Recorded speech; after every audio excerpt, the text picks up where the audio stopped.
The year was 2015, and I was traveling across Kashmir, which is known as one of the most beautiful and natural resource-rich regions in India. And I happened to come across a very interesting character. This man actually earned his living by dragging hand-driven wooden carts across snowy slopes. These are called sledges in India. And the sledge driver offered me a ride, and I accepted it. But the ride turned out to be disastrous when he actually dumped me headlong into the snow. And I was angry enough to ask him if he was that bad at his profession, why did he even try becoming a sledge driver? And he was sad, and he opened out his heart to me. And he said he was actually a woodcutter by profession, who has been forced to change his profession into a sledge driver due to the changing socioeconomic situation and the decline of the forest resource industry in the region. And due to the change of profession, there was a situation of extreme poverty and economic hardship in his household.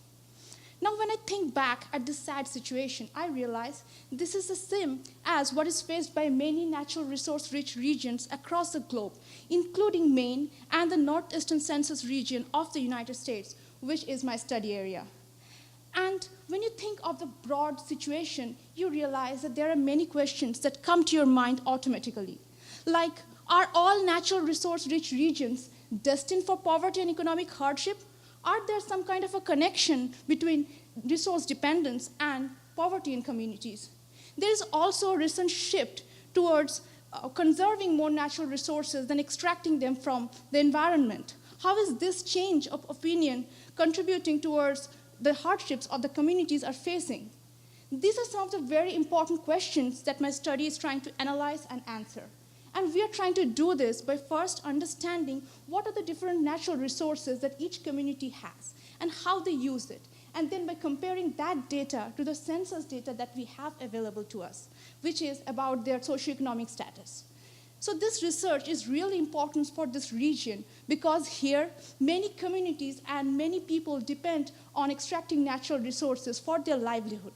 So therefore this research matters at the end of the day because people matter to us, their hardship, their poverty matters to us.